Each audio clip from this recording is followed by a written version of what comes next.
Welcome, I'm Carol Fink, Corresponding Secretary. Valentine's Day is second only to Christmas when it comes to sending cards to others.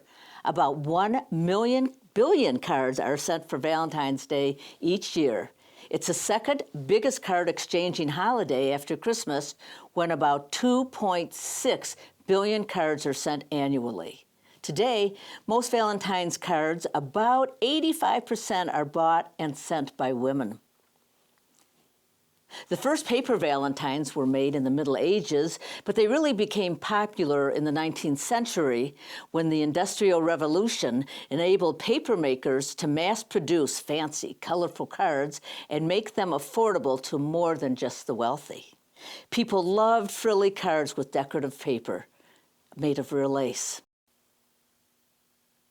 In the 1880s, Valentine's Day marketing began to focus on kids.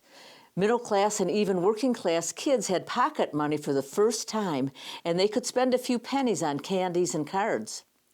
Passing out Valentine's Day in school probably started in the early 1900s. Companies had recently begun the multi-pack Valentines. This form made it easy to buy one box of cards and have enough for classmates instead of having to individually purchase cards. During the Great Depression, when money was tight, many people could still afford these colorful tokens of love and cheer. Virtually all schools celebrated Valentine's Day with a class party and a card exchange.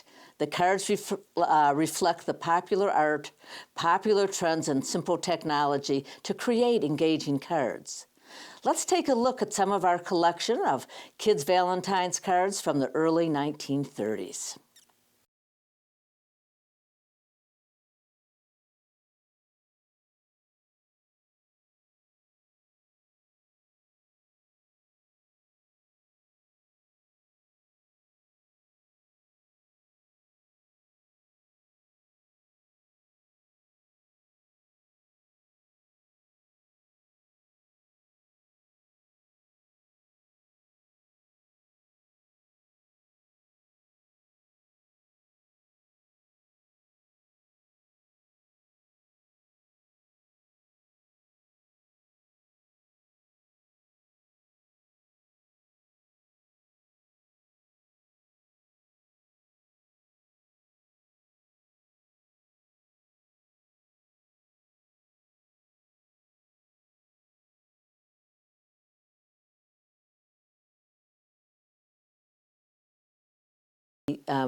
Marketing began to focus on kids.